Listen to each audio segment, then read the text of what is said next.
Hey, Tyler. Hey, Piet. What's going on? Welcome to the New Score podcast. My name is Pat.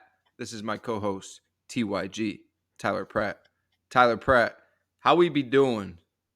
Oh, we be doing here on this beautiful Thursday night where we actually have a decent game to watch. So, Yes. Thursday night football. We got Bengals Ravens. Finally, an entertaining Thursday night game put in front of us. It's going to be a little tough to focus while we're going through this episode. But hey, we're here to give you our live reaction to this game. We're here to give you our week 11 preview. And we have a very special guest joining us for Questions with a Fan, Miami Dolphins edition. It's going to be a good one. We're going to get through these games. We're going to rip through them. We're going to Tyler's going to hook you up with what the lines are looking at, what the stats are. If you plan on sir. putting some bets in for Sunday, we got you covered. So stay tuned. It's going to be a great episode. Don't forget to like and subscribe on YouTube. Follow us on Apple Podcasts and Spotify. Get at us on Instagram and Facebook. We appreciate the support. Thank you for listening. Yes, sir. Tyler, I want to start us off by mentioning Jim Harbaugh. I don't know if you saw it. I know you got home from work late, but Jim Harbaugh accepted the Big Ten punishment where he's going to sit out Oh, these last two games, so he's not going to be coaching against us next week. Any thoughts on it? oh. Well, I feel like he had to. I guess I don't know where you go from there. Either you like what he accepts it and then now coaches this year and next year, or he declines it, coaches the rest of the year, or still can't coach and then goes to the NFL. Like, if he declined it, what would his options have been?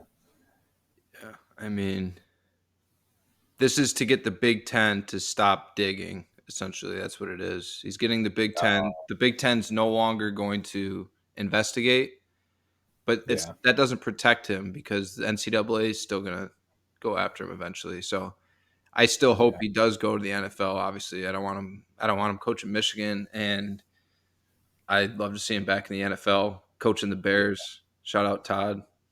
I Or the think Harbaugh, Chargers. yeah, or the Chargers. But hey, I said Belichick that last episode. I said I'd love to see Belichick Mhm. coaching the Chargers, and I Yeah. look at my phone today and I'm seeing all these rumors. So Well, we know how the Chargers are. Watch, they'll hang on. They'll hang on to Staley again for another year. That's just what they do. I would hope not, dude. Could you imagine if they bottom out and finish like 8-9? Yeah, there's like a 95% chance he's gone. I don't see him staying after this year. All right, let's get out of the NFL though. What are And your expectations for this game tonight as we're watching it? I like the Ravens in this one. Um, I actually threw. I really, really like the under. I love the under more than anything. I know that the Ravens right now are pretty much about to score. There was an injury, but they have it 2nd and 1 The on the Andrews. Cincinnati 4-yard line. So they're about to score. Um, Hopefully it's that Gus Edwards tutty. We need that. We put him in for an anytime. Come on, Gus. And Let's get it over um, with right now. exactly. I mean, in the last, I think it was there's some crazy stats on the Bengals in their last like 24 road night games. They're only 1-23, and then but on the flip side of that, in Joe Burrow's last like 14 games, or maybe it's last 15, he's something like 14-1 or 13-1 against the spread in a night game when he's a dog by at least 3.5 or 4 points. So all the statistics coming in from both sides. Is it Gus? Let's Did he get hit? go. God, I'm a play behind up here. I'm a fucking play behind. Boys Let's are on the go, board. baby. We're on the board. Just like that. I just saw him get the first down. They just marked him for the first down. So what's he going to run it in right here? Yeah, I'm like a play It's a behind. pitch. It's a pitch. Shit. We should we should live tell me what's happening live, and then I'll like make bets We on should what's we should happening. have Oh, they got it not sure here. how that would work, buddy, but we should have bet first time touchdown. No, that's way too risky, bro. The only time you do that is when you're just like you're up a billion and you're like, fuck it.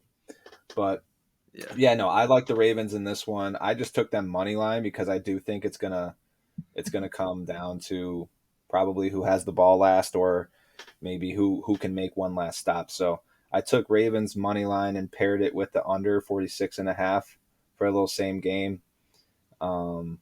Then you come out with decent odds on that. But if you were able to get Cincinnati at plus 4.5, I think you're probably good there too, because I think this is going to be a field goal game.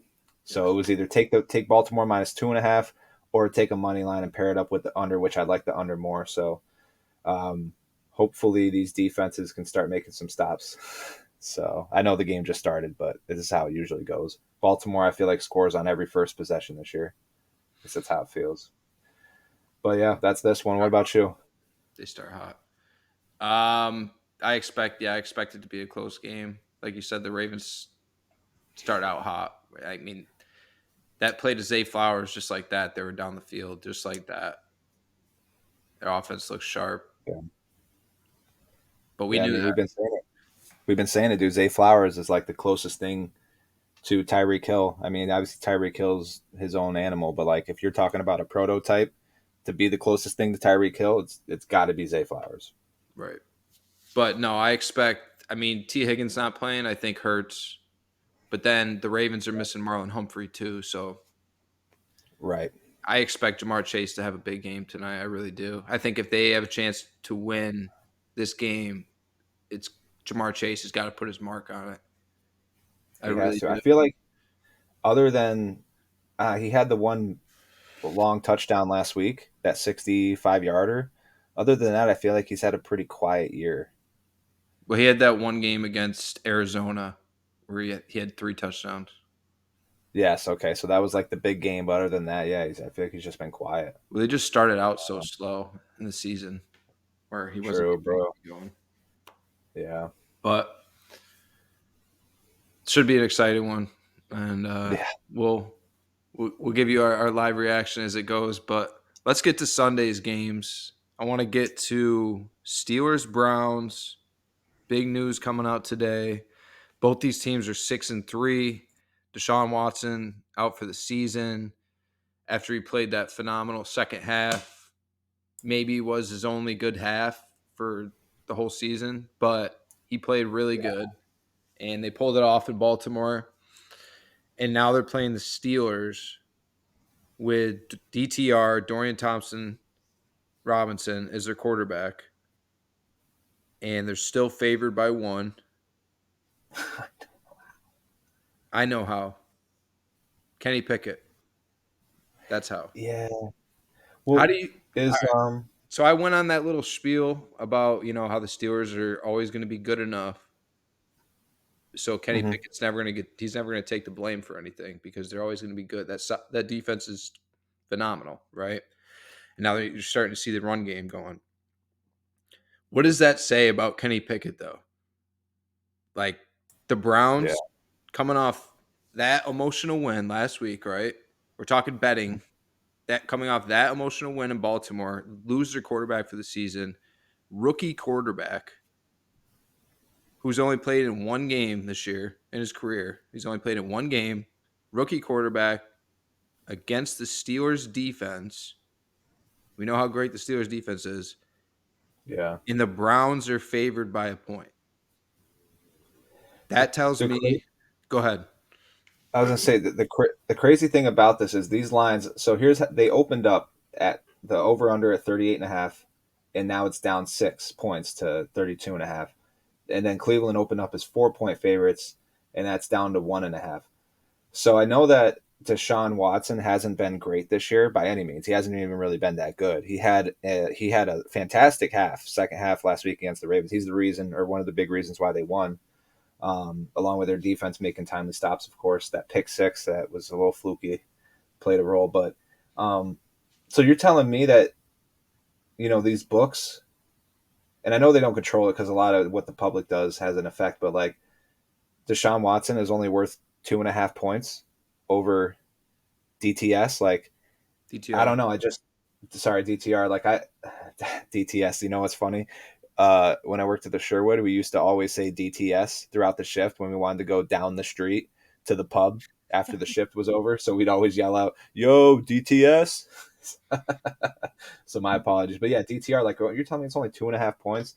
I don't know. I mean, I really liked Pittsburgh at +4, and I wish I got it earlier, but I didn't know that Deshaun Watson was put on the IR until yesterday, and at that point it was too late. The lines had already moved. But I mean, here's just some stats on that one. Like Pittsburgh is straight up this year. They're 2-1 on the road, and they're 2-1 against the spread on the road. And overall, they're 6-3 against the spread this year. They must have had a push, or no, they've only had 9 games. Yeah, they've only played in 9. And then on the flip side, Cleveland is 4-1 straight up at home, 4-1 at home against the spread, and then 6-3 against the spread overall this year. So, you've got a team that's been good on the road, and especially when the Steelers are dogs on the road. In a divisional game, they've been really good. Tomlin in general has been really good. So it's like, I feel like the Steelers are the play here, and we're getting a point and a half. And I don't trust. It's the same thing last week. Like, no matter how much I don't trust Kenny Pickett, I didn't trust Jordan Love to get it done against the Steelers defense. And he almost fucking pulled it off, to be honest with you. But I especially do not like DTR against this defense. I mean, earlier he played the Ravens this year. That was his only start. Given that was really early in the year. What was it, week 2 or 3?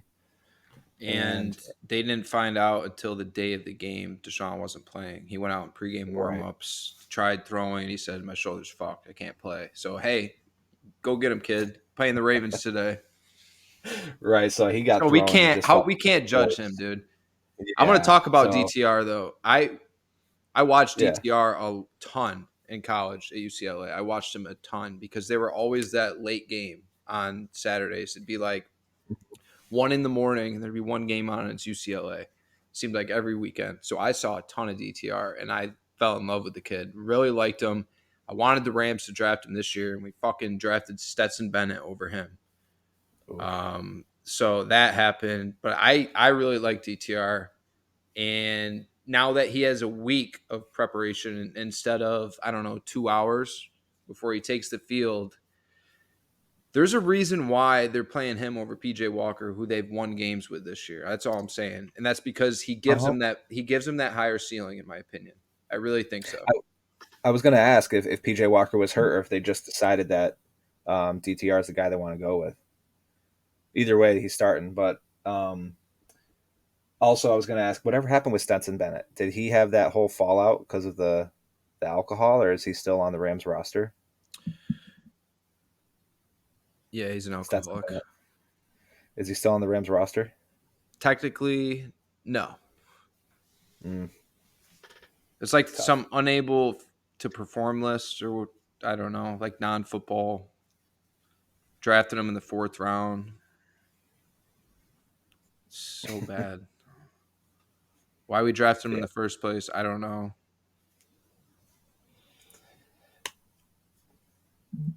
But he had them rings, yeah, he's got two. I think two, maybe three. at least 2. Yeah. Yeah. And he was But in college till like 25. So oh, Cincinnati got a field goal. All right, yeah. 7-3. 7-3. Good answer. Good answer. All right, what do So we got next?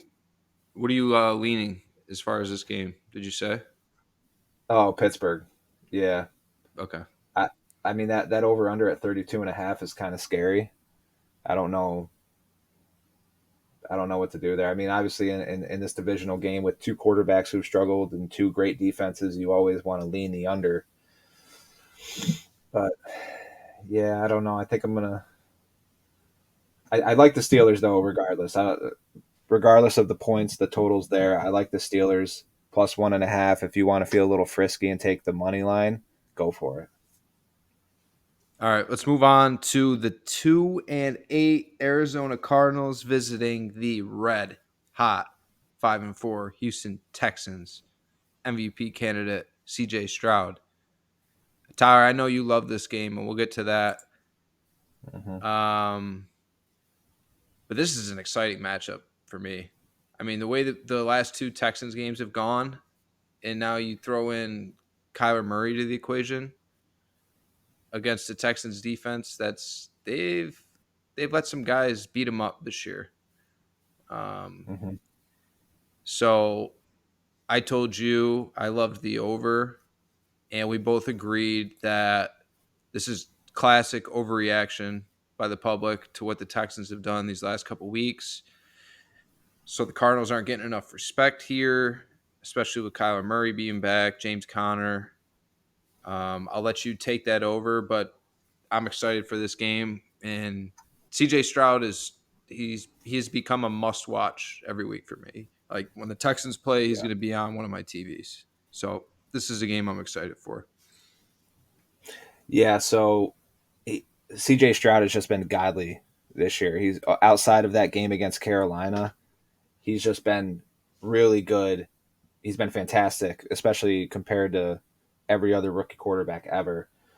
Um, he's been really, really good. He's got to come back down to earth at some point, everybody, and I just do not know when that is, but it is going to happen at some point.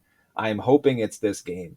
I mean, right now, 66% of the bets are on Houston, only 34 on Arizona. Um, and right now it's sitting at on most books 4.5, but I think on BetMGM right now you can get it 5.5, and that's I think a really good number um, for Arizona. And I think it's like you said, that overreaction to what CJ Stroud did last week and what he's done the last couple weeks, and then I think people are a little hesitant to bet on Kyler Murray right now just because he's, it's only his second game back. But I think last week he did a great job. Like first game in live action in almost a year, uh, coming off of that injury, and you're going against a pretty solid defense. I know Atlanta's had their struggles in the secondary, but I mean, it's not like Kyler Murray's working with all pro receivers either. He's got Marquise Brown and a couple other guys who are okay, but nothing crazy. And I don't know. I do like Arizona. If you can get this at 5.5, I would jump on it. I mean, you could even try to be patient and see if more of the public over the next couple days keeps betting and hammering Houston. Because I don't know. I mean, after a lot of the pros like Houston on this one too. It's just I'm on Arizona. I'm on Arizona. I'm all over this. Uh, I'm staying away. I mean, Houston opened at -6. So if you could have got that number at 6, that's what I'm hoping it gets back to. I'm going to take Arizona at +6, but right now 5.5 is the best I'm seeing, and I'm hoping it keeps going up. All right, let's get on to AFC South matchup. Huge game for the Tennessee Titans, 3-6. They looked like shit in Florida last week, and now they're going into Jacksonville, where Jacksonville just got spanked by the Niners. Jags are sitting at 6-3 right now. It's a tough spot for Tennessee. Mike Vrabel is a dog. He's a big dog right here in this spot. Typically, I would be jumping all over this, and I may still do so. I just haven't decided yet. Mm-hmm. But like we talked about last episode, Derrick Henry had 11 carries for 24 yards, I believe it was. And then Yeah, Spears didn't add anything else to it. They weren't even trying to run the ball. And Levis was just he did not look good against that Bucks defense, who had not been playing well at all this season. I really yeah, thought that was a great spot for Tennessee on Sunday, and they really underperformed. It was one of my big juicy bets. Took the L on that one. It was just nothing what I expected. And now, after that performance, they have to go at Jacksonville, playing a team who we both think is a good football team, and they're coming off like a real humbling experience that they took on the chin at home last week against the Niners 34-3. Yeah. So this is a really tough spot for the Titans in a game that I think they need to win. Can't go to 3-7 and still think you have a shot, especially the way the Texans have been playing that division, and then even the Colts are ahead of you. So Yeah. Titans can't lose this game. I expect them to be desperate. Um, but the Jags are a better football team. Are the Jags consistent enough to be comfortable in taking them though? I wouldn't say they're consistent enough of a team right now.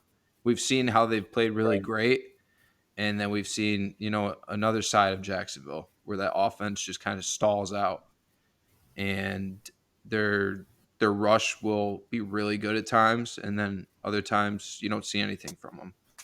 So those are my thoughts on this game. But what do you got? Yeah. Right now, 68% on Jacksonville. Um, Both teams, like Jacksonville, has been bad against the spread this year at home. They're just 1-3, and Tennessee's been equally as bad, 1-4 against the spread on the road. So, but one thing that we do love is when you get Vrabel as a road dog, especially inside the division. Um, the over under right now is at 40 and a half. It opened up at 40, so really not much movement on this game since it opened. Jacksonville, it's sitting right there at -7. So if you can get Tennessee at +7, even +7.5, I think that's a good number for them. Uh, this has a chance to move some, but I don't think it's going to move much at all come Sunday. And I think that, to Pat's point, Tennessee's going to come out and try to run the ball. I know Jacksonville's defense, their rush defense specifically, has been very good this year. Last week, they didn't show up to play. Same with Tennessee. They always play each other tough. This is a tough one, to be honest with you, but I think that we don't expect the Titans to win. They need to win this game, but we don't expect them to win. But I do expect them to lose by no more than 7. So if this goes to 7.5, I'm going to jump on Tennessee. Right now at 7, six I and a will half to too. 7. I'll check to see if there's been any line movement on some other books, but yeah, as of right now, the best I'm seeing across the books is 7. Holy shit! This line has been all over the place on DraftKings, but yeah, best you can get right now on that is 7. But yeah, I don't know. So this one, I'm like I said, Tennessee. If you can get to 7.5, otherwise, I might stay away. If anything, I'll bet Titans +7. That'll probably be Right. what I would do. Um, Yeah. but I actually want to save Raiders Dolphins for when we have our guest, our Dolphins Okay. fan. We'll talk that game with him. Yeah. Let's move on to your Dallas Cowboys, 6-3, playing at the 1-8 Carolina Panthers. Dallas 10.5 point favorite. They got a Thursday night game next week. This Mm-hmm. should be a slapping. It should be a slapping, but there's a reason why that line's only at 10.5. And Mm-hmm. I'm sure Tyler is going to get to that. For me on this game, Cowboys, they lost that game against Arizona earlier in the year where they just came out so flat. Um, and we've seen it in the past where that's happened to them. Like they'll smoke bad teams at home, they'll blow them out of the water. But we've seen them show up flat, just thinking like they can get by on the road against lesser teams. But the fact of the matter is, like Carolina is, they're hurting right now, and that team needs a win badly.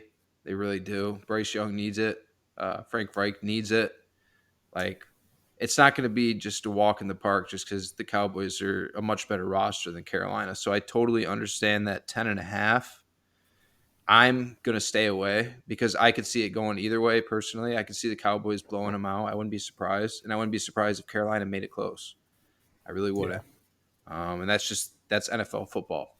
where just Right. weird shit happens and you can't predict it. But speaking for the Cowboys, I hope that they get out of the game healthy, and I assume they're going to do what they have to do. So I uh, I hope they make it out of the game healthy. But I'll let you go ahead. Yeah. So 71% of the bets right now are on Dallas, and that's mostly public money. Um, Obviously, just looking at this from bird's eye view, like you would think Dallas would just roll over them, but there is that stigma how Dallas has played on the road. They had the bad L against Arizona on the road. Then they had the flop against San Francisco on the road, and then their last road game was Philly, and I think they played that game well. They had a chance, but obviously they lost that one. Their two road wins, I think, were they had the one against the Chargers, and then it was the one either the Jets or the Giants. One of those, I think it was the Giants game, week one. That was a road game, so that was their two road wins. Or Sunday yeah, night. yep. So yeah, it's tough. A lot of the pros love Carolina in this spot. I think part of it has to do with the option and the possibility of Carolina sneaking in the back door in the fourth quarter. Um, but yeah, I just don't. I think a lot of the pros really don't believe that the Cowboys are the same team when they're on the road compared to when they're at home, and that is fair. To your point, I mean, I even heard someone say they might add Carolina into a little sneaky like sleeper money line, dog money lines, and I was like, all right, I think you're reaching a little bit there, but 10.5 is We've seen it ten though. and a We've half. seen it. Yeah, we've seen it. So I don't think that I think Carolina might be the play here at 10.5. I think they might be the play here at 10.5. I just haven't seen great stuff from Bryce Young, especially when he has pressure. And I think that's what Dallas is going to be able to generate. So it's like it's tough for me to get behind Carolina on this one, but they might be the play. I think obviously the public's all on Dallas and all the pros are on Carolina. That's a great point. That is a big mismatch in this game. Is that Carolina offensive line against that Dallas front?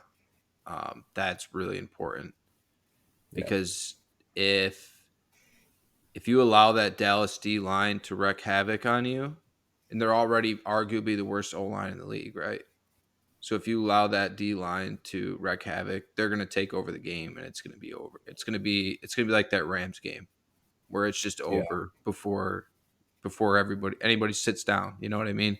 Like Hmm. it's got that kind of potential. Yeah. And I know the Bears defense looked really good against them last week. And we're about to get to the Bears. Their defense has been playing a lot better, but we're talking about Dallas' defense now against that Carolina front. So Right. that could be a game changer. And that's why I'm saying there's still that potential that Dallas blows them out. But then there's that potential of, stereotype Dallas Cowboys, how they talk about them. This is a classic spot of them showing up flat. You know what I mean? Yep. Classic spot for that, especially playing on Thursday night. So I'm going to stay away. I could see it going either way here. But if I had to Yep. lean, maybe Carolina. Maybe Carolina. Yep. Not betting it though. No, I might stay away from this one too. Yeah. But let's get on to those Chicago Bears. Shout out Todd. 3-7, playing at the 7-2 Detroit Lions, who coming off that shootout win in LA last week. Return of Justin Fields. And this is an intriguing matchup to me because I'm anxious to see Justin Fields back after having all that time off. Um, the defense obviously made the move for Sweat, and they're looking a lot better than the last time that Fields was playing. Fields wasn't playing with, great defense, but that defense is going to get tested this week. We're really going to see like how legit that Bears defense is now. I mean, obviously they've shown signs of growth. There was only one way to go up, right? And Right. they're great at stopping the run. So I'm excited to see that matchup. I'm excited to see that Detroit run game. This is also a David Montgomery revenge game, but I'm excited to Oh, see that Detroit run game against that Bears run D. That's an intriguing matchup for me. And then if there's any weakness on the Detroit Lions right now, it's that secondary. So this is a huge game for Justin. Really is, because he's got 7 games now. Todd said it. You got 7 games to decide your fate as the franchise quarterback. It's on you. The opportunity's there now. And this is a big game at division rival. A team that's secondary just got lit up. But the secondary's down. If that team has one weakness right now, it is that pass defense. So Justin, I mean, go out there and light it up, because I want to see it. I want to see you finish strong. I want to see, the Bears not have to pick a quarterback in the draft, ride out with you, and then use those picks elsewhere, because I feel like that'll just make them that much better of a team. Um, so I'm excited to watch this, and obviously the Lions are a very entertaining team to watch. They're just a wagon right now. But go ahead. you know where I could see Justin Fields going if he doesn't stick around with the Bears? The Atlanta. Jets. The Jets. I feel like that would be a that I don't know. I could just see it happening. But either way, one thing I forgot to mention when I New was York talking about media. the yeah, no, I wouldn't be good for him. But the one thing I forgot to mention, we were talking about CJ Stroud earlier, is that, and I've always had the stigma, never have liked any Ohio State quarterbacks in the NFL. And it's a fact. They all stunk until CJ Stroud. He's already tied the record for the most wins in a single season by an Ohio State quarterback in the NFL with 5. The only other quarterback to do that was some dude back in the 1990s. So, best Ohio State quarterback ever, CJ Stroud. Just saying. Forgot to bring that up. I knew you'd appreciate that statistic. So, either way, to this What'd you say? game, I knew you'd appreciate that statistic. Yeah, Um, I heard you, dickhead. so Guy has this Tom game Brady go to opened. his school, and he thinks he could just fucking talk shit about anybody. I'm, I'm just Oh, saying. what do you know? Tyler Um, Boyd dropped another one. oh, jeez, he's got a hands issue. All right, this game opened up at 47, and Popcorn. then Detroit was -10. That was before Fields. Um, the news came out that he was going to play. The over under stayed. It actually only went up a half point since then, and Detroit is now down to -7.5. I think that I think a lot of pros like Chicago here, and then obviously the public's all going to be on Detroit. Um, so Chicago might be the play. It's just tough because Goff has covered 11 straight. He's 11-0 against the spread in his last 11 starts. The dude is just a money machine for bettors, and Detroit in general, really over the last couple of years since Goff got there. So they're 3-1 against the spread at home this year. Bears are 2-3 on the road against the spread. I don't know. I'm gonna probably gonna stay away from this one. If I had to lean one way, I'd go Detroit. But once again, the public is hammering Detroit. There's 71% of the bets on them right now. A lot of the pros love Chicago here because their defense has been playing better, and Justin Fields is back. So Chicago might be the play here.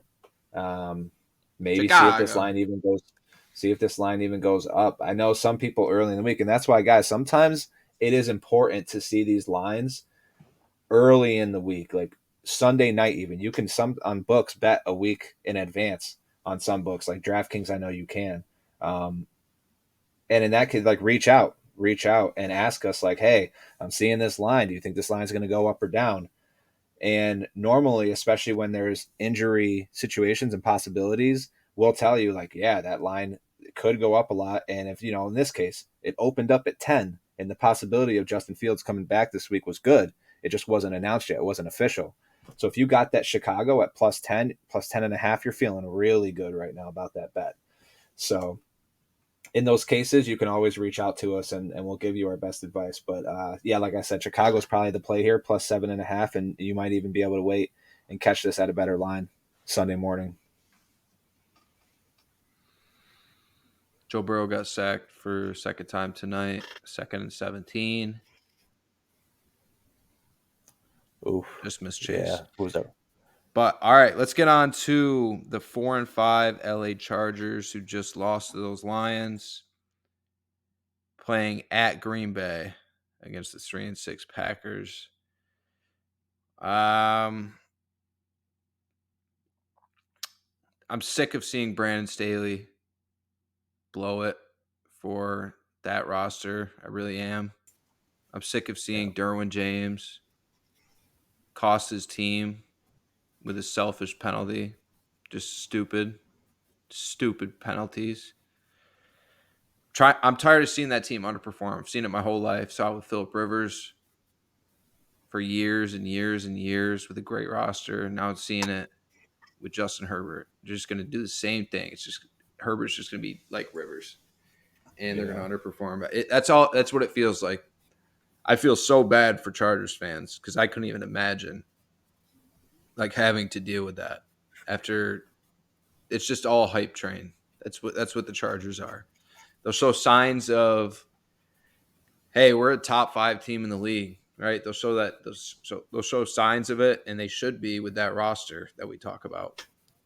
But the Yeah. results are just never there. They're not. They need a whole culture change, in my opinion. That's what they need. But moving on to the game, not a game I'm very excited about, and that's simply because the Packers, how they've looked this year, I feel like every Packers game is just so sloppy and ugly. And I keep thinking of that Rams game at Lambeau, and it's just bringing back like sloppy vibes. So, Mm-hmm. not Mm-hmm. too interested in this game, Tyler, during the 1 o'clock slate. I'm happy it's during the 1 o'clock slate and it's not one of those games late. But if I had to lean anything, what's the over under in this game? Right now it's sitting at 43.5. 43.5. Yeah. I don't know. I don't know. What do you think? Like you said, I'm not getting great vibes from this one either. I think this is a classic, like the Chargers always play down or up to their competition and then find a way to lose, right? They play a great team or they even play a good team, so they'll play good or they'll play great, but they'll just find a way to lose. Staley will make a dumb decision or Herbert won't make the throw that he normally makes 9 out of 10 times, whatever the case. And then when they play bad teams, they play down. Like you think their defense is going to actually shut a team down. Next thing you know, they give up 24 points to a bad team. So that's what I can see this one being just that, and that's why this line has been at 3. And I think it opened at 3.5, and it actually went down on a couple books to 1. So I think there was some pro money that came in on the Packers at +3, +3.5, but the public is heavy on the Chargers here, so now it's back up to 3.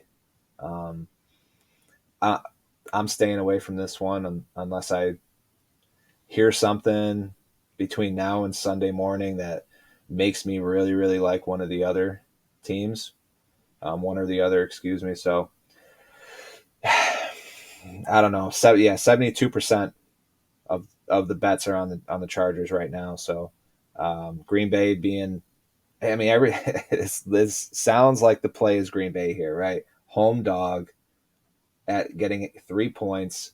Only 28% of the bets are on them. They're Keenan two and Allen two against the questionable. spread at home. That's huge. I guarantee if once he gets ruled out, if he gets ruled out, this will drop down to probably 1.5 to 2. If he gets ruled active, this will probably go up to 3.5, 4. Because Keenan Allen's that good and he's been that good this year. So I don't know. Yeah, maybe wait and see how the news plays out on Keenan Allen and then jump in this one. But I'm not betting the Packers. I think I bet them once this year and they fucked me over. Um, if I had to bet, though, it would be the Packers. So I really don't want to bet this game, though, quite frankly. So they missed it. McPherson just missed a 53-yarder. Under is Isn't still that looking pretty crazy? ripe. He was so good his rookie year, and I feel like, I don't know, it's just been inconsistent since then. So just But for everybody that's watching, what we put together tonight was Gus Edwards anytime touchdown, which mhm, hit first drive. We got the Bengals plus 4.5. We mhm. got the under, and then we also 46 have and a half. what's that? I think it was 46, 46, Yeah, 46 and a half. One of those two, yep, yeah. 46. Keaton Mitchell 25 yards rushing. Yep. And then I also So threw in another one. It was Bengals money line under 46 and a half. So both of those can hit. Both of them. all right, Giants Commanders. I don't know if I could watch the Giants, dude. After what I saw last week, it's just getting to be. This is me as a neutral fan on his couch, like occasionally seeing some of Giants games. That's me, Mhm. and I'm already fed up. I can't even imagine what it's like to be Brian Dable right now. So I had this thought yesterday. I had this thought, Tyler. What if Sean McDermott got traded to the Giants for Brian Dable? Tell me that Mhm. both fan bases wouldn't want that. Yeah. I mean, I think that Josh Allen was the best version of himself when Dable was there. And Sean McDermott technically, turned the Bills around, and the Giants need to be turned around. I don't like. I think Dable's fine. I think he just dealt some really bad cards this year with the quarterback situation. Obviously, anytime you have a quarterback get hurt, your season's pretty much fucked.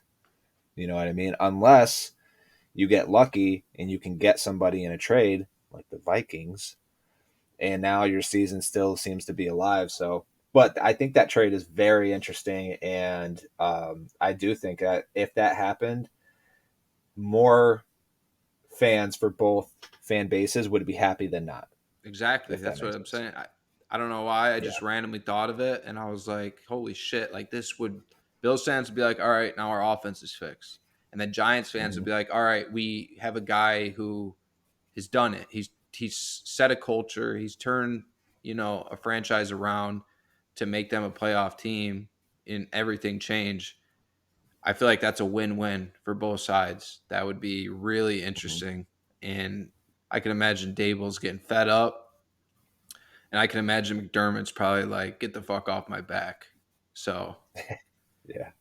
interesting. But Exactly. do you have, I don't have much on this game, Tyler. Like I said, the Giants are a really rough watch. Um, Yep. I do like to watch Sam Howell. So if anything, I'll tune in for some Commanders offensive possessions. But I don't expect this to be a great game at all. How about Mm-mm. you? No, this is going to be one of the uglier games of the week, I think.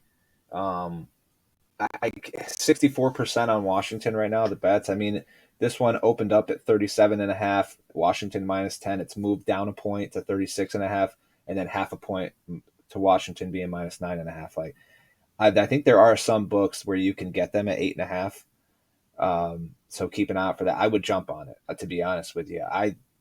You can't convince me that this Giants team with DeVito is going to be in games. Like who are they going to play where they're going to be in the game? DeVito, like, yeah, okay, you figured out that you can run with the ball. You drop back, you make one read because you clearly can't go through your progressions because you don't have enough time because that offensive line is so bad, and you're a rookie, like, what, undrafted? I'm pretty sure he was undrafted. You're a third I string hope so. quarterback, like, yeah, you're a third string quarterback, like, you're not. in your rookie year, you're not going to be that good. And then you put everything, all the other components together around him. Just it's a recipe for disaster. And this Washington team's, but like they've been playing good. They've been playing good football, not great football, but like they've been playing good football, better than the first 3-4 weeks of the year. Like they've come a long way. And then those trades that they made clearly didn't even affect them. They don't even need Chase Young and Montez Sweat. Their defense plays the same without them somehow. So I don't know. I don't see the Giants making this a 10-point game. I think they lose by at least 13 or 14, maybe even 17. Sam Howell's leading the league in passing yards. Did you know that? I did not. He's the league leader in passing yards right now, and that is why we love the NFL. Going into this year, if you told me Sam Howell was going to be, the league leader in passing yards after week 10, I would have told you to kick rocks. So I'm on Washington on this one. I will bet Washington. I'm just going to try to get the best line. I don't, I think take them at 9.5. Like I said, I don't think the Giants are going to cover, but for some reason there are pros who like the Giants in this game. And I don't know why. I can't get behind them. I can't get behind DeVito. That's really what it comes down to. So I'm on Washington. This will be the one game all year where the Washington Commanders defense looks like a formidable defense We'll see. against that Giants offense. That's You how know, that's how bad that Giants offense is. Ravens just had a punt. Bengals got the ball back.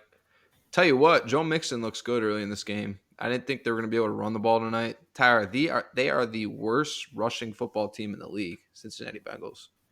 mm, I thought that was something we were struggle with. They got a little juice to that run game early, but let's see if it continues. 3rd and 4 right now. But let's get on to the Tampa Bay Bucks, 4-5, playing at the San Francisco 49ers, 6-3.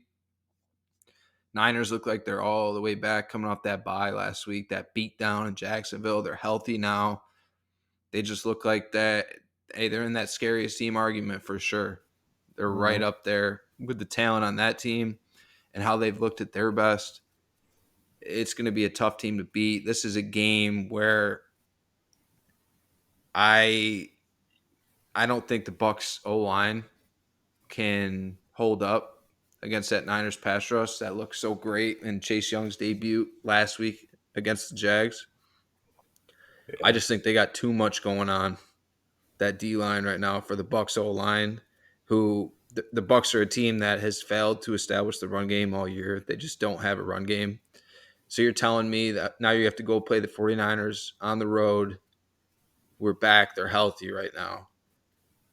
And you're not going to be able to run the ball. So you're going to have to drop Baker back against that wow, front, against that pass rush for the Niners. I don't see good things happening for the Bucks. Bucks did have a good win last week, but how good are the Titans? You know what I mean? mm, Titans don't look like a great football team. So it feels like the Bucks will take care of business when they should. And then, you know, they'll lay an egg against formidable teams. And that seems like a common theme for the NFC South. It really does, with the Saints, Bucks, and Falcons.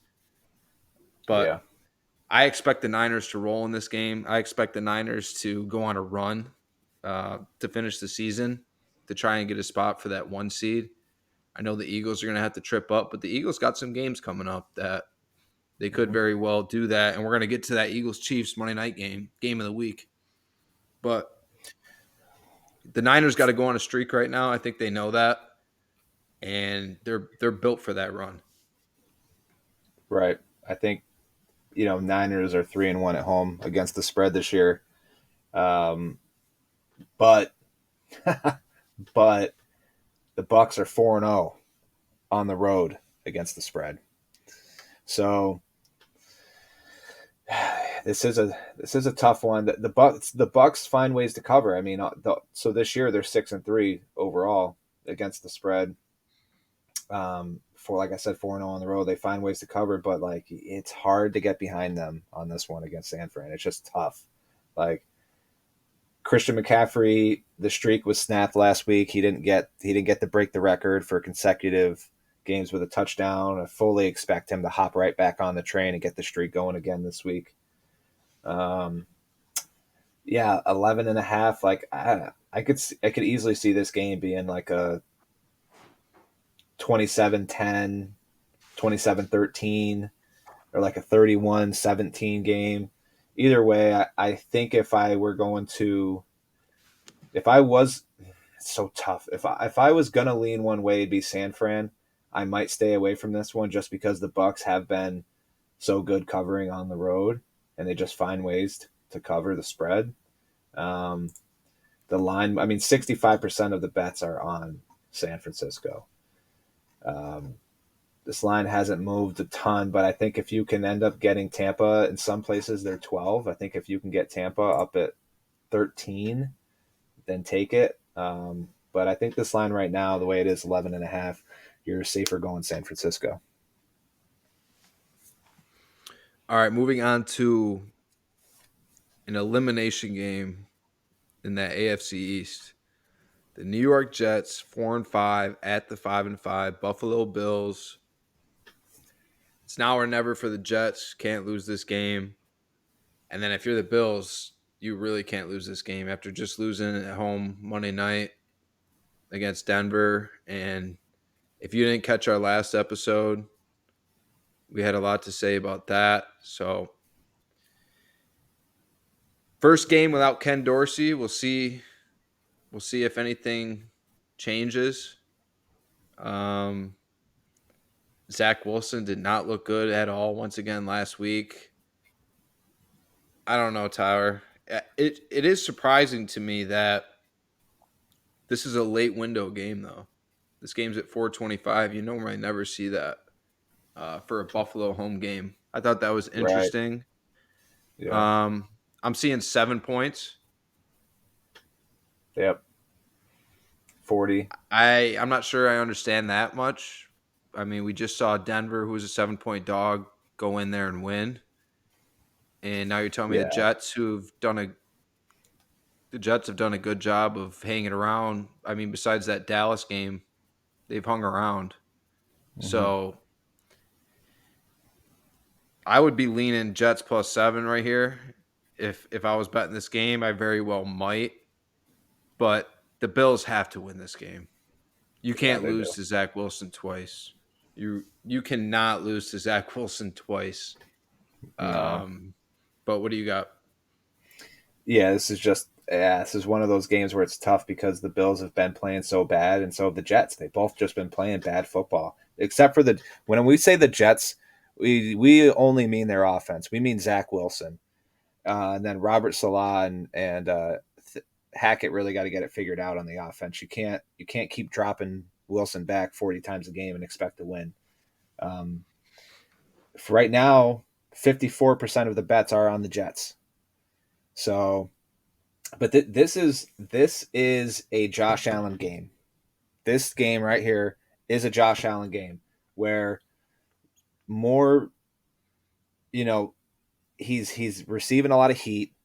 He's a 7 point favorite, and there's a statistic out there that I don't have at the moment, but it's like when Josh Allen wins in this situation right here as a home favorite, he wins big, and I think that's why this line is really sitting at 7.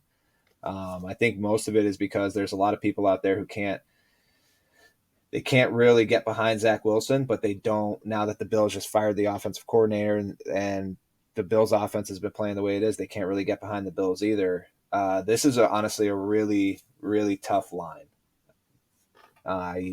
I think if I were to go one way, I'm probably going Buffalo, but this is one I might stay away from just because it literally could go either. Like the Jets could outright win this game. Maybe We the just don't know. under. Maybe We the don't under. know What's the that. over under? 40. Hmm. Yeah. I mean, Maybe. Maybe I tease mean the it. Bills. The thing is, the Bills defense has been playing a lot better over the last couple weeks, Exactly. um, and so I don't see the Jets putting up 20. And the way that the Bills offense is playing, do I see them putting 20 up against that Jets D? So Well, maybe, maybe they could, but again, do we see the Jets doing it? right, right. So I don't know. I mean, maybe, maybe the play here, like I don't see the Jets winning this game. Could they make it close? Sure. I don't see them winning.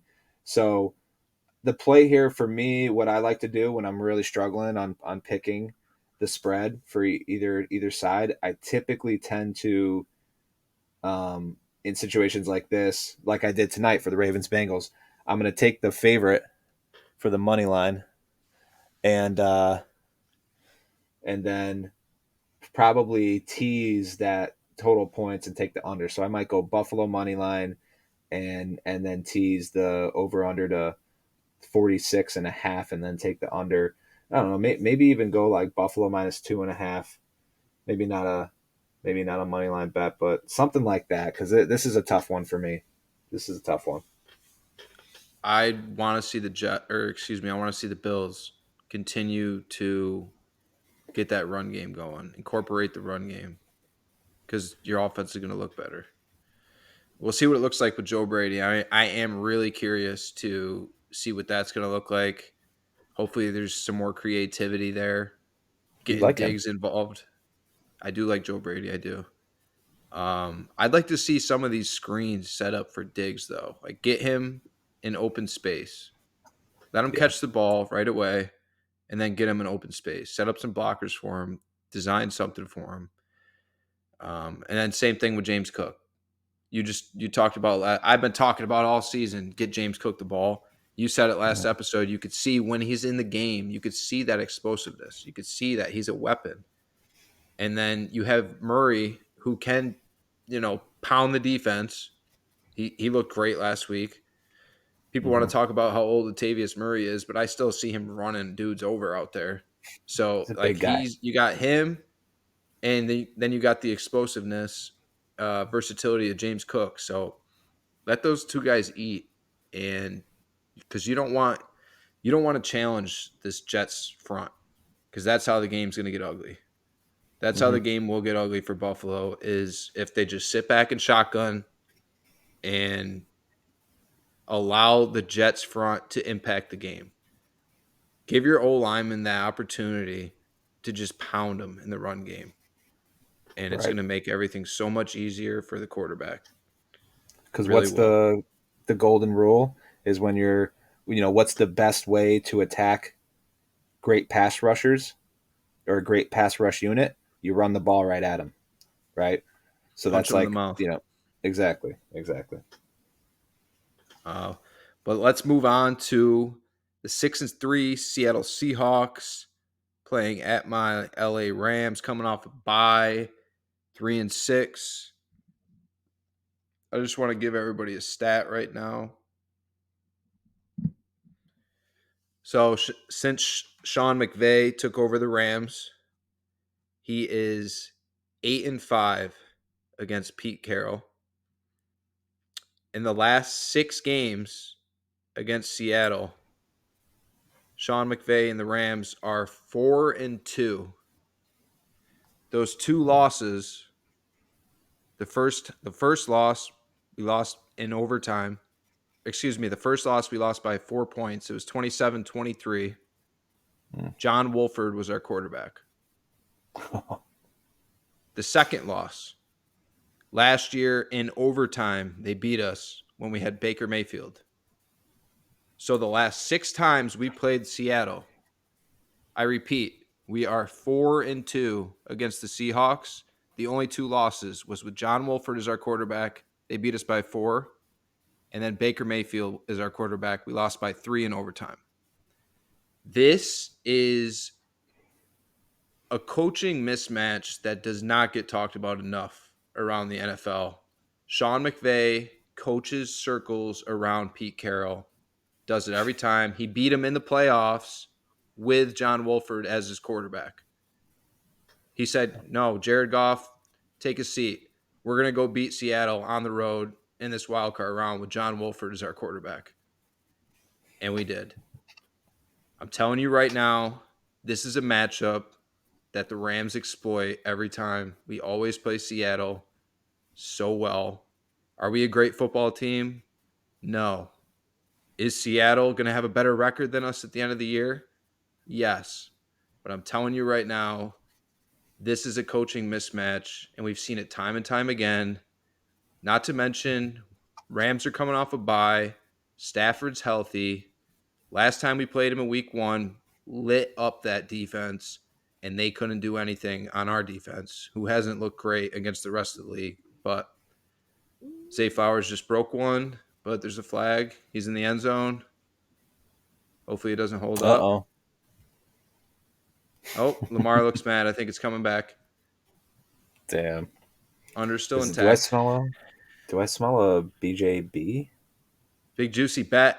This is a big juicy bet from your boy. You didn't have any, right? You didn't have any so far? No, no. So All right. no, yeah, not Big so juicy far. bet number one. Ho ho Los ho. Angeles Rams. They're right now they're +1. I'm gonna take a money line. Playing against Seattle. I love it. I love this matchup. Go ahead, Tyre.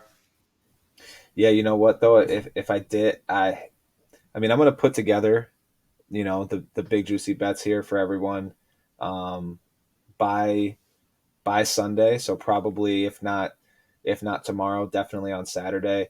And it's probably going to be two of the games that I'm on the verge of putting on there are the Steelers and the Commanders. Those two, I really do like them a lot.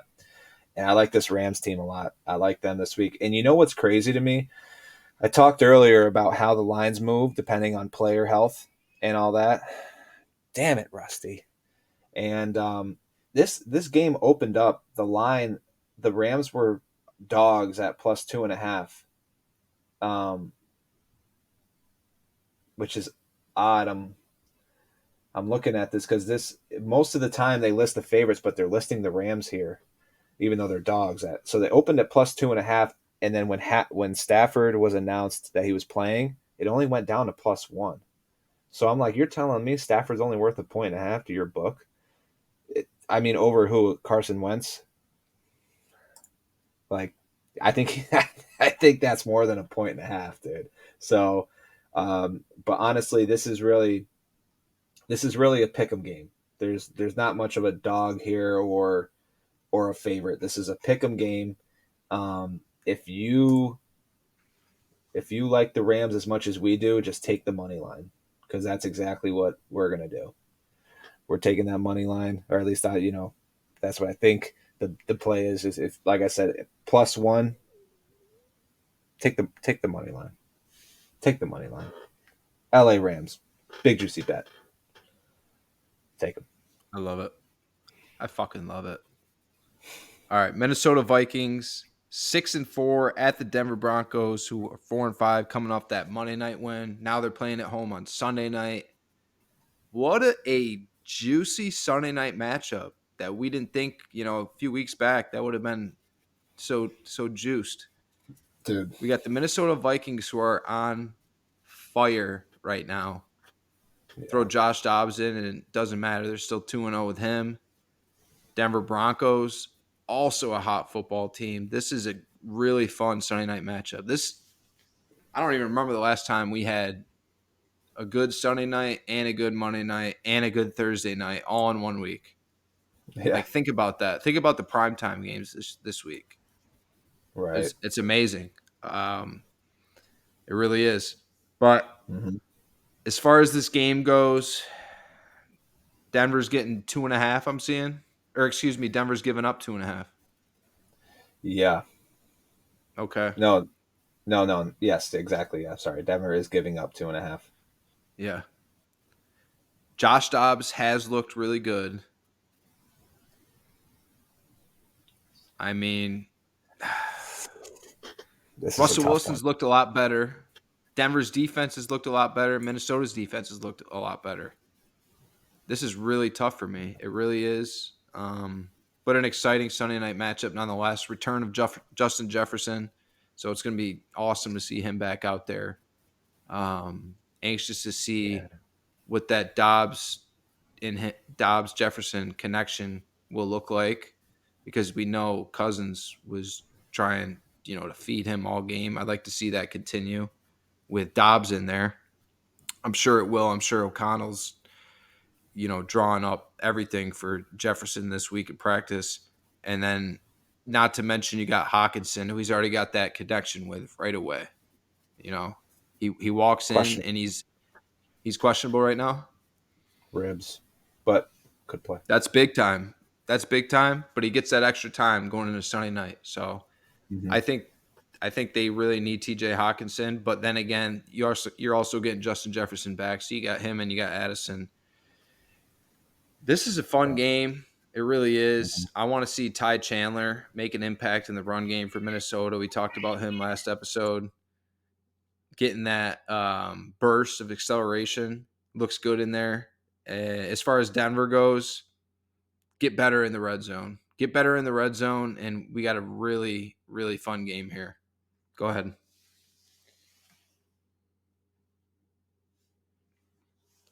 Sorry, I had to mute. The cat's going absolutely crazy. So you'll probably hear him here in a second. But also, So the rude. he is. He's just a rude cat. Um, KJ Osborne is also probable. He's coming back from that concussion. So Dobbs is getting himself a couple weapons back. He's getting Jefferson, Osborne, and then TJ Hawkinson. I mean, TJ Hawkinson's tough. He's a tough guy. He's probably going to play. He really doesn't miss many games. So I expect Hawkinson to play. Um, so he's probably going to have the full arsenal out there. And Minnesota is against the spread. They've covered 5 in a row. They're 4-0-1 on the road. And in their last 7 against the spread, they're 6-1. They're getting 2.5 here. 58% of the bets are on them. I know the public loves Minnesota right now, but this honestly is another. This is another tough game to bet. And the lines haven't moved at all. The lines have not moved at all. They opened at 2.5. They're still there. Total opened at 43. It's at 42.5, and I'm sure probably 43 in some books. So, um, I don't know. I liked Denver initially when I first looked at this game, and I was seeing how the line moved, and like I mentioned, it hasn't moved at all. But the more I talk about it, the more I kind of like Minnesota, especially getting those guys back on the offensive end. Um, yeah, I don't know. I might wait this one out to see kind of where the pros go on this and see where they're putting their money. Which then again, if I wait for that, it might be too little, too late. If I'm leaning one way now, I'm truly split on this. I really can't pick.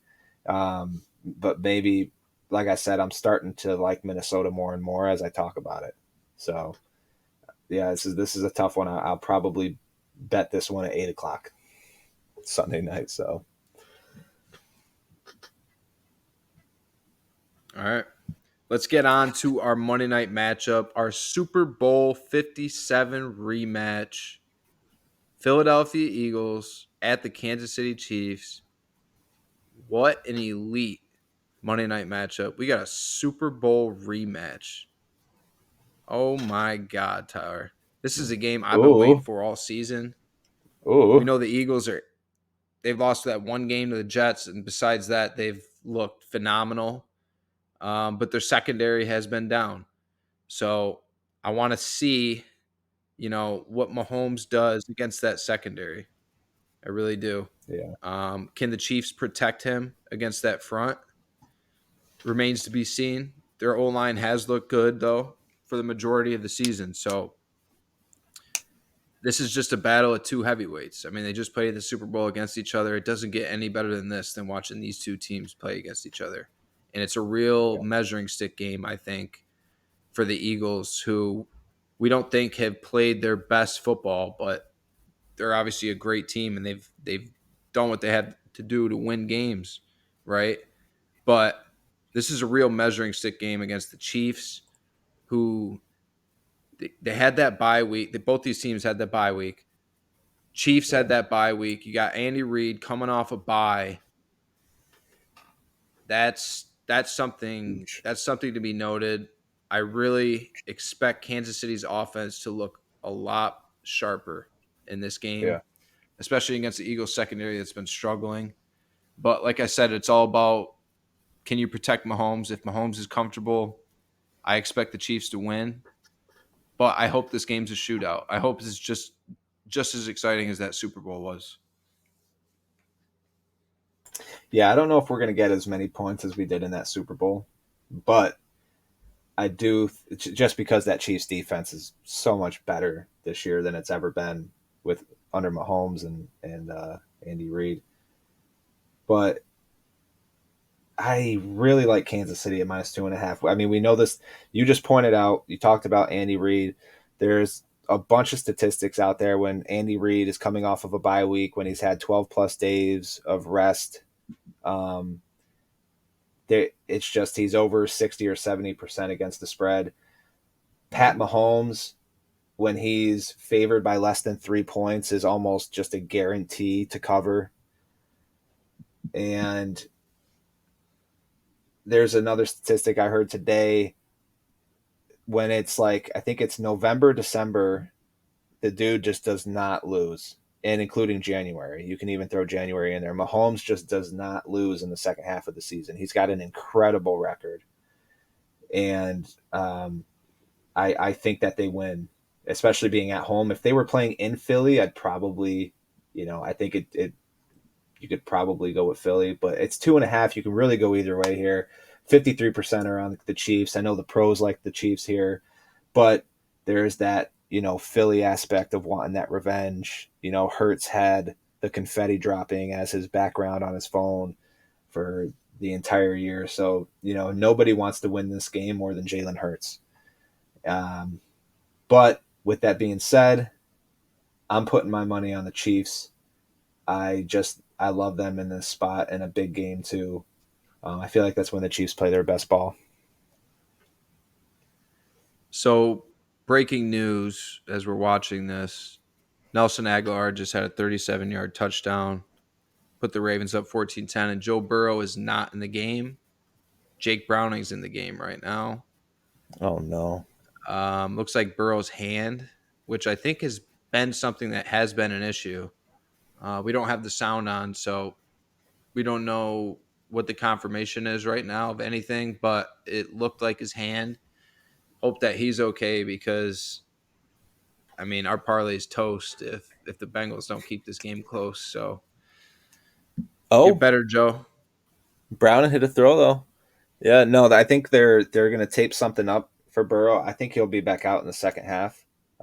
It didn't look like he was too concerned and heading back to the locker room. So hopefully he does. Yeah. Well, that is it for our Week 11 preview. We will have those finalized big juicy bets out on our Instagram page by kickoff Sunday. So be on the lookout for that. But hey, let's get to questions with a fan. Joining us now is our diehard Miami Dolphins fan. His name is Anthony Siracusa. Cuse, what's going on? What's up, guys? Thanks for having me on.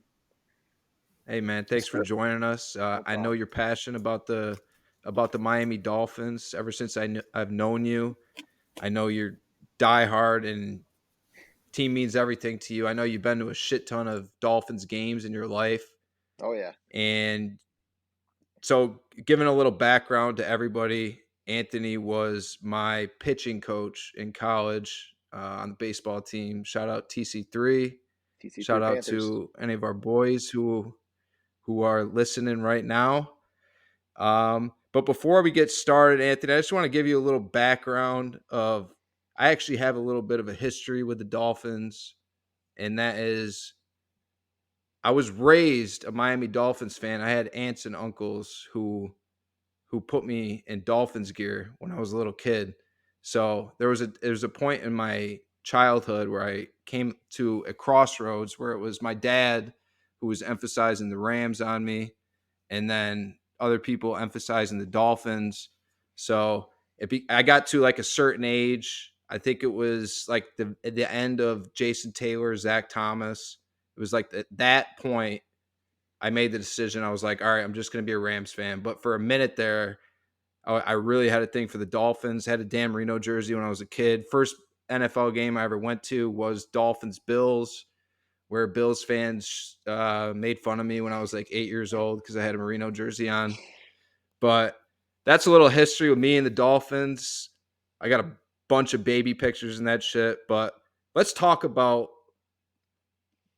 this correlation because you grew up in Central New York as we did. Tell me about the correlation with Central New York and the Miami Dolphins. Why are there so many fans there? And how would you describe your fan base? So I think there's a lot of fans there because of, like you said, Marino. I mean, back when I when I was a teenager, and all kids our age, all the guys our age now, Marino was the man. He still is the man. But with Marino, Ricky Williams, all those superstar household names, I think that a lot of people started following the Dolphins that way. Um, that's how I started to like Miami, and it's just Dan Marino, man. He's my idol, and I had my Marino jersey. Is the first jersey I ever had, and back then, when he played, unfortunately, I wasn't like a diehard fan because I was so young, but I got to experience a couple of years of Dan. Unfortunately, that 62-7 loss that will haunt me forever. But I think that's the reason. There are a ton of Dolphins fans, and we have their Dolphins bar in Auburn, Costas. Shout out Costas. That's where I met a lot of Dolphins fans, and still keep in touch with those people today. Yeah, great spot. Great It is a pizza. great spot. Yeah, it is great pizza. So I want to dive into a little bit about today's Dolphins, how you're feeling. But I want to start out with how awesome is it right now to have Mike McDaniel as a head coach, just seeing like all this creativity that the guy's got coming from that Shanahan coaching tree. He's one of those dudes in the league that's just different. He's brilliant. Like the shit that he's drawing up, you see like his ability to get these guys open, and you watch these Dolphins games and you're like, holy shit, why is that guy so wide open? Why is this team's run game so good? They're so explosive. Like the way he does everything to a T. Like the guy is just, you could tell he loves coaching football. He really does. I mean, I heard something where he wakes up every day at like 2:30 in the morning or something to get ready for work and go because this shit means everything to him. And you can really see it. You can really see the product on the field every week watching this team's offense. And I know that the national media has been killing them since that loss against the Chiefs. And I went on, Anthony, I went on a little bit of a rant in one of the previous episodes where I was just like, what is wrong with all of these people? Like they were one throw away from winning that game potentially against the Chiefs. Literally one throw. And then they had that fumble for 6 before half that just swung everything into the Chiefs' favor. And they went up, 21-0 at half. That was a huge play. And that ended up being the difference, that 7 points. And I think their defense is really starting to come together right now with Fangio. They're getting that system down. You got my boy Jalen Ramsey in there playing now. Obviously, a shutdown corner. If he's healthy, he's the best corner in the NFL, in my opinion. I watched the guy do it for years for us. I watched him do it in Jacksonville. I watched the guy at Florida State. Like, he's a difference maker on the field. And then you got X on the other side. And you got a lot of other talent on that defense as well. So going back to McDaniel, though, how awesome is it to have him as a head coach? And is there anything that you feel he can improve on at this point? Yeah, dude, I love Mike McDaniel. He's by far the best coach the Dolphins have had since probably Jimmy Johnson. But it's just because he can relate to all the players. I'm sure you heard Tua say it multiple times. He lets the players act themselves, and it's not like a fake thing, or you don't have to go into work and be tight. You don't got to worry about this guy getting on you for this and that. like Flores. That was the problem with Flores. He just, the New England way, it doesn't work. It worked for Bill because he had Brady, in my opinion, but I won't go there. But Mike is he's just like a regular dude, and if you listen to some of his stuff, it's like he's a great guy too, and I really like admire how he coaches and the stories I've heard about his family life. He's a really just down to earth, great person. He's overcome a lot of things, like alcoholism and that. I think he keeps that in the back of his mind, and maybe some people think he shouldn't be where he is today because of that, but I think that makes him work even harder. And man, the things he's done with Tua, it just, I don't know if, I'm not saying Tua's a system quarterback, but I'm saying that McDaniel knows exactly how to use him.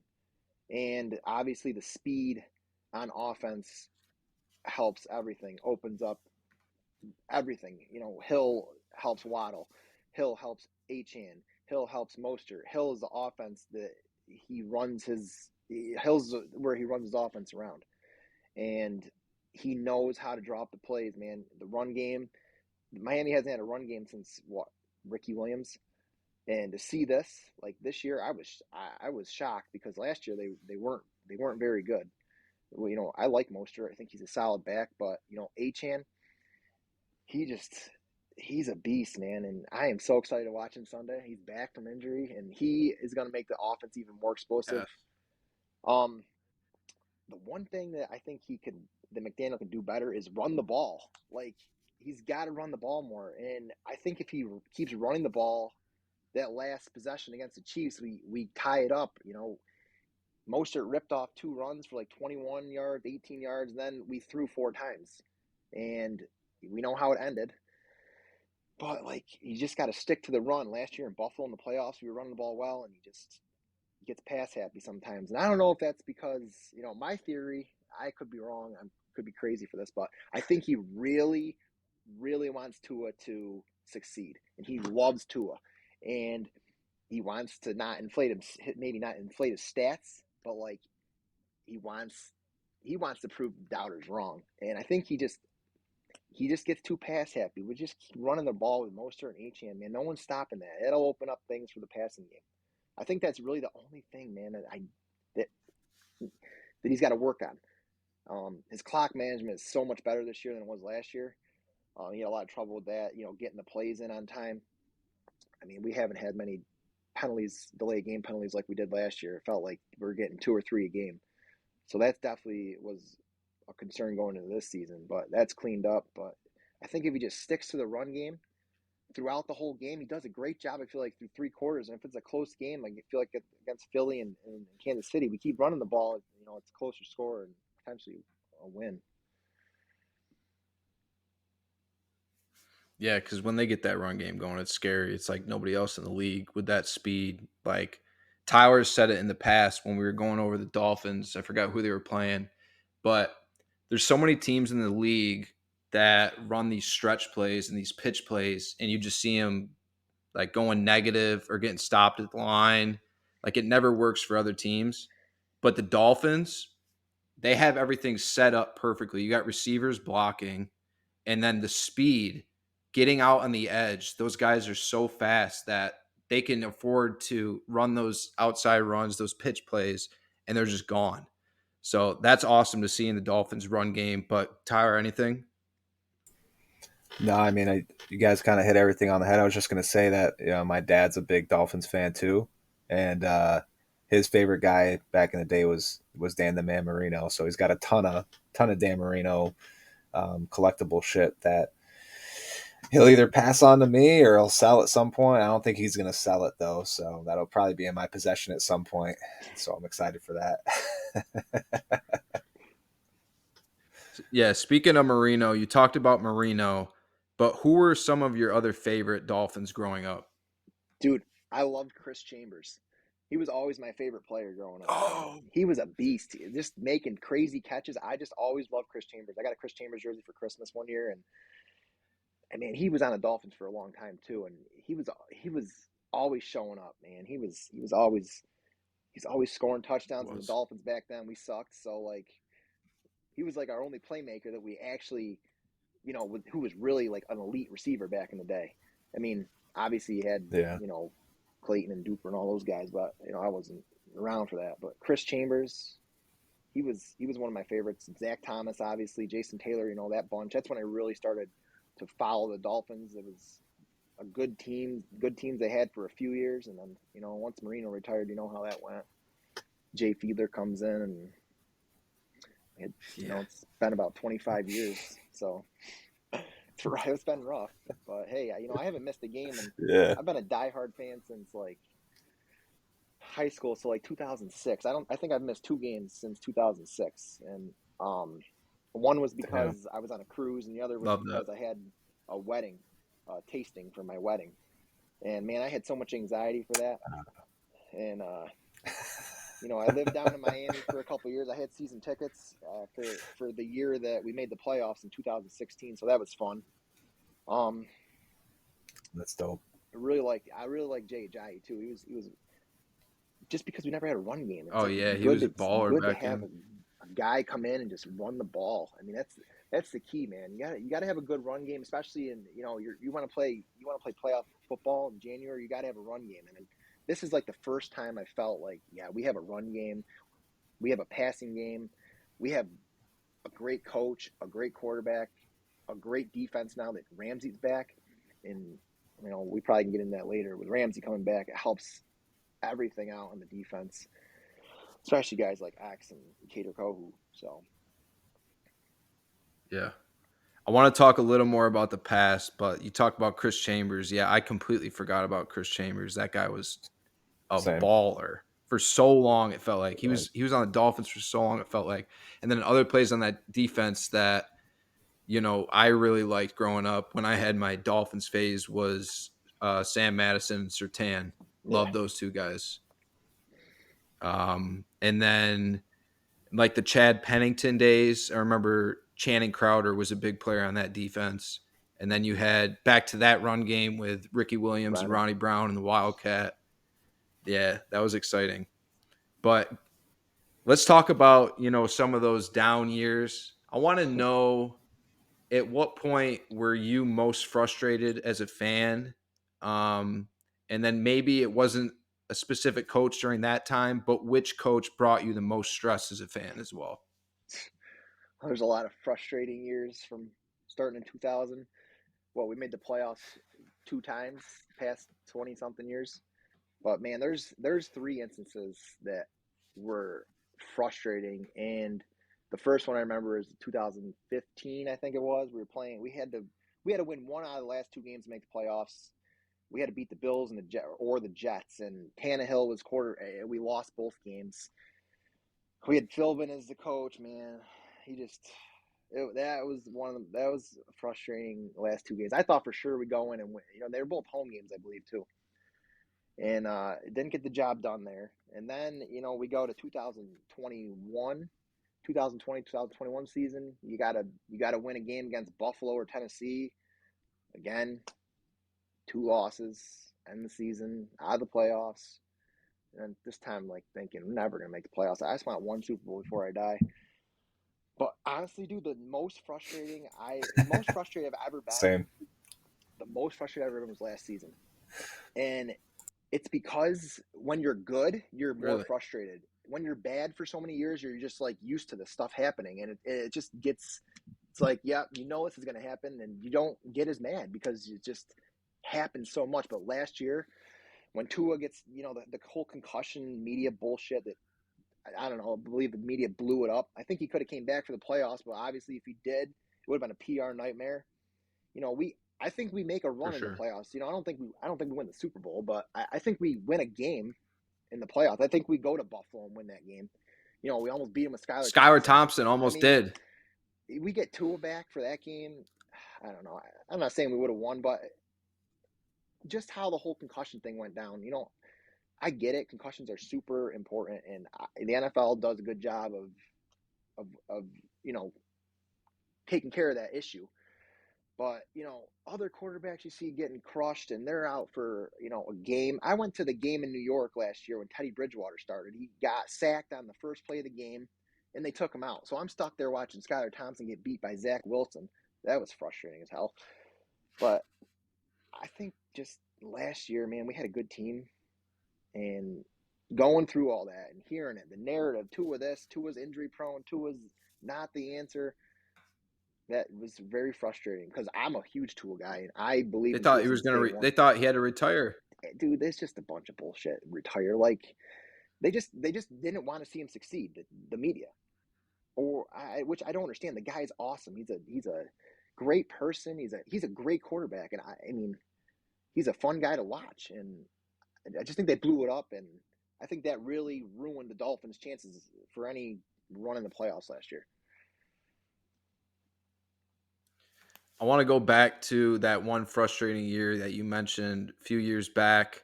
I was actually at that game in Buffalo when they had to win, and they lost to Thad Lewis. They lost to Thad Lewis, and Yeah, Tannehill in was 15. really Yeah, bad. that's right. We did lose at Thad Lewis. So That was the bad. guy. I think you were at that game too. I think you were at that game. I know I was there.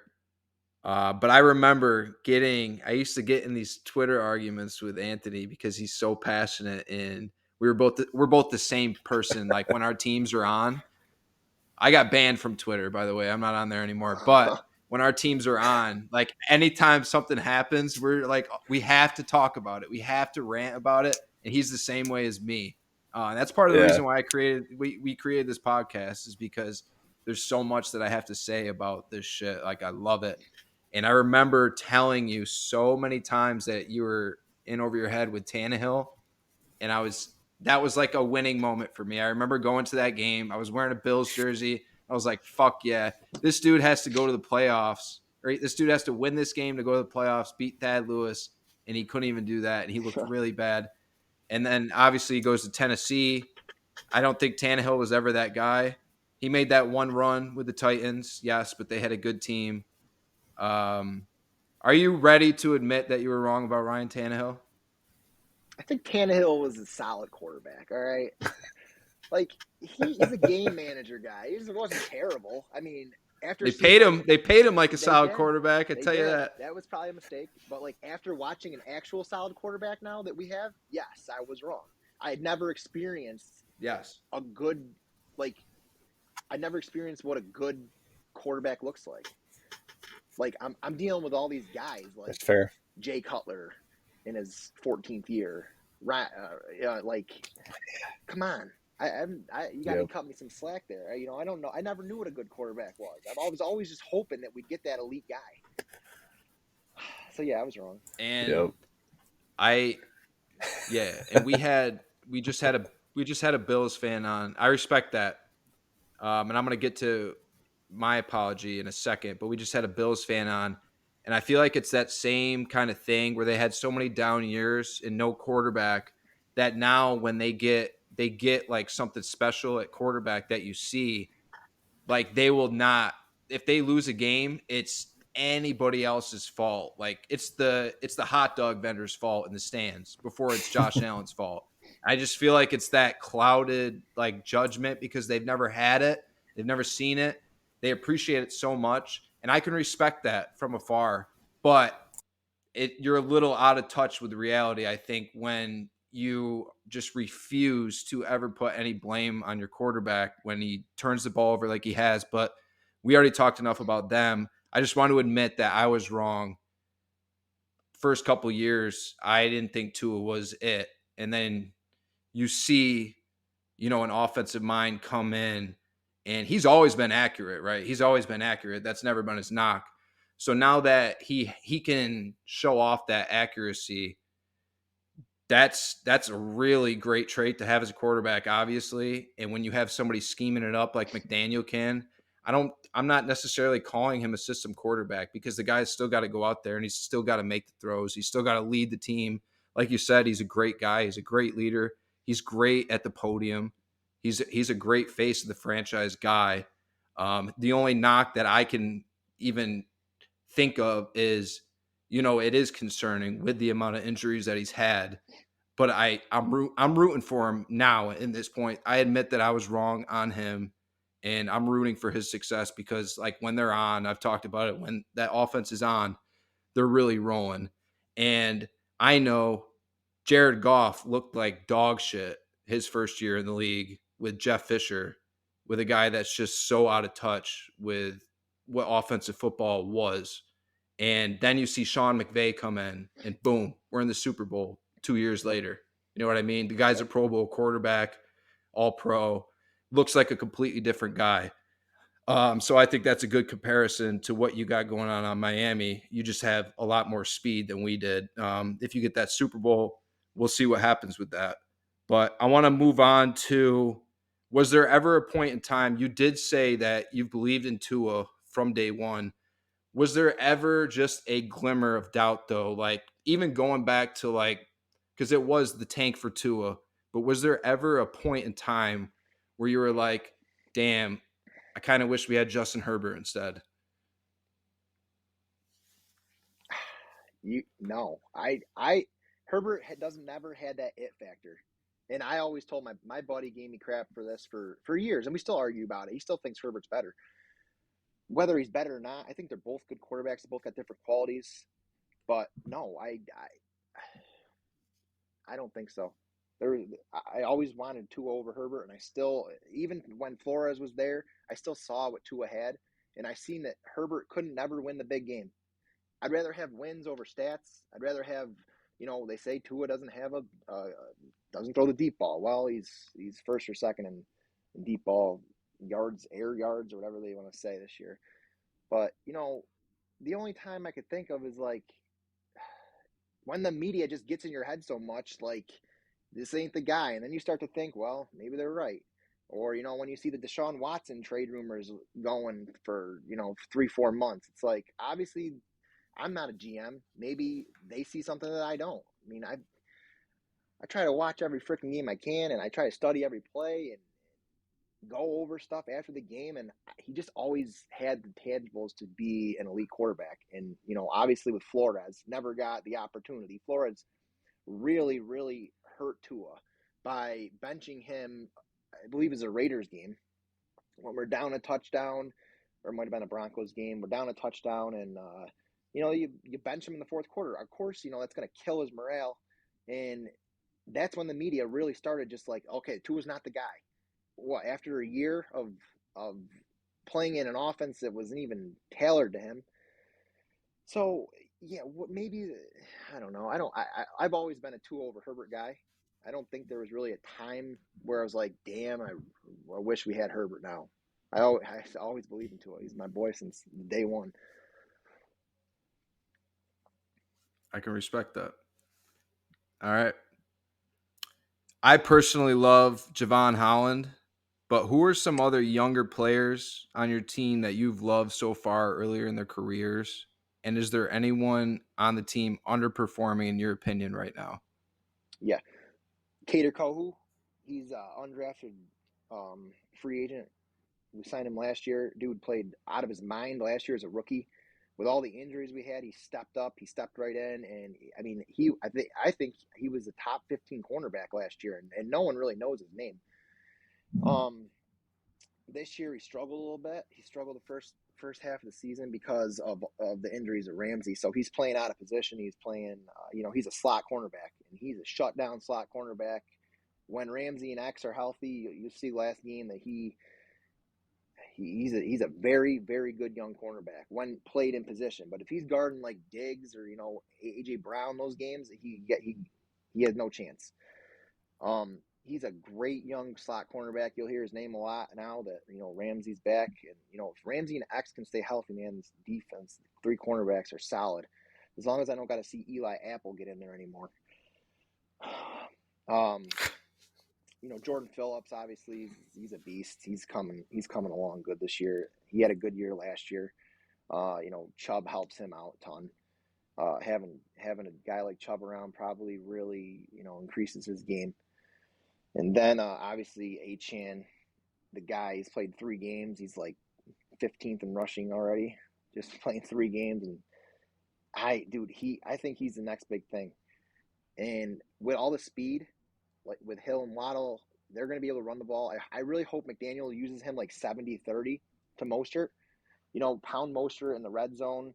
Mostert's 31 years old. He doesn't run like it, but I really, really hope they can get Achane 15, 18 carries a game. I think that's a recipe for success on our offense. Guys I expect more from. There's two I can tell you. Yeah. HARBAUGH, he hasn't even seen the field, I don't think, the last 3 games.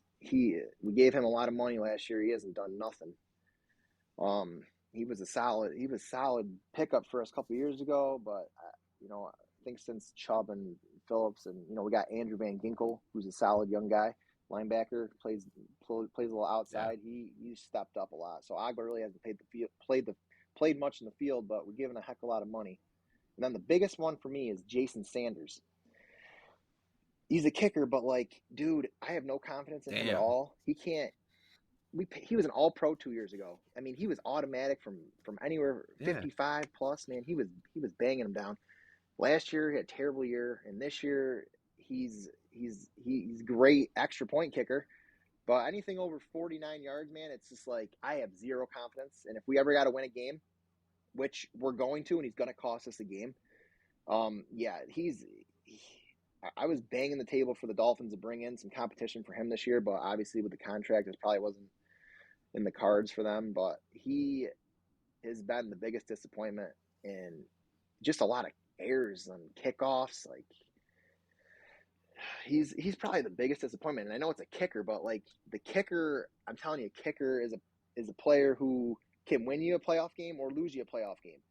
And he's not the guy I want kicking a game-winning field goal in the AFC Championship game. I'll tell you that. So hopefully it never comes down to it, because my heart rate's going to be about 200 if that happens.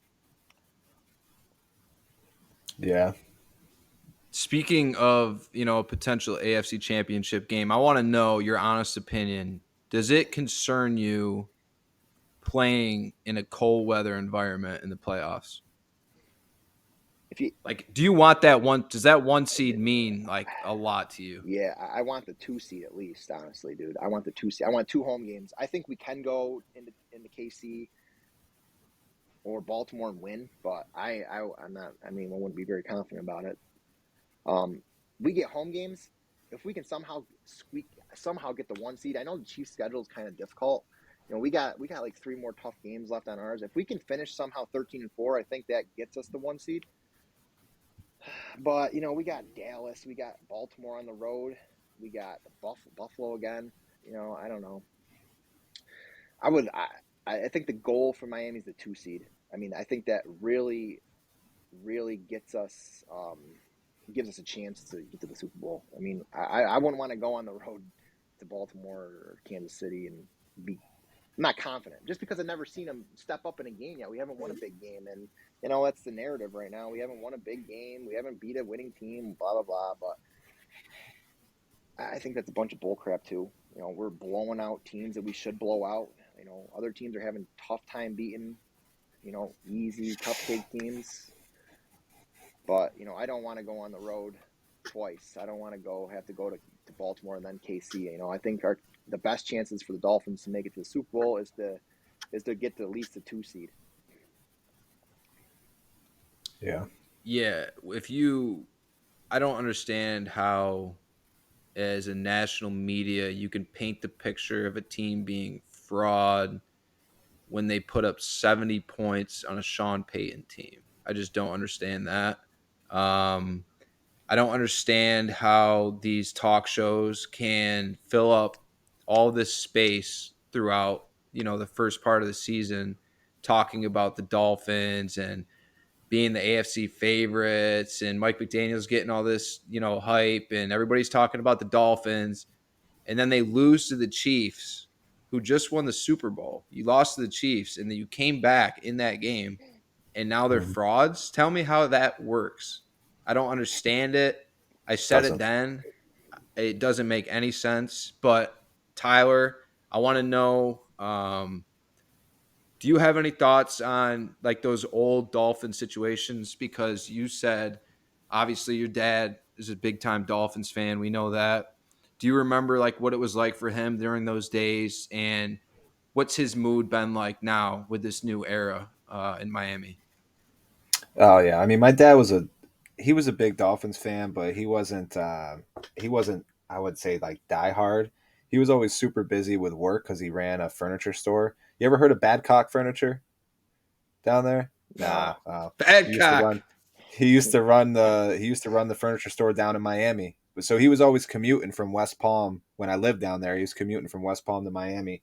So he didn't go to a lot of games, and actually, I don't think he ever took us to a football game. We went to like quite a few Miami Marlins games, um, and did a lot of like Cardinals, the St. Louis Cardinals spring training games out in Palm Beach, but never went to a Dolphins game, unfortunately.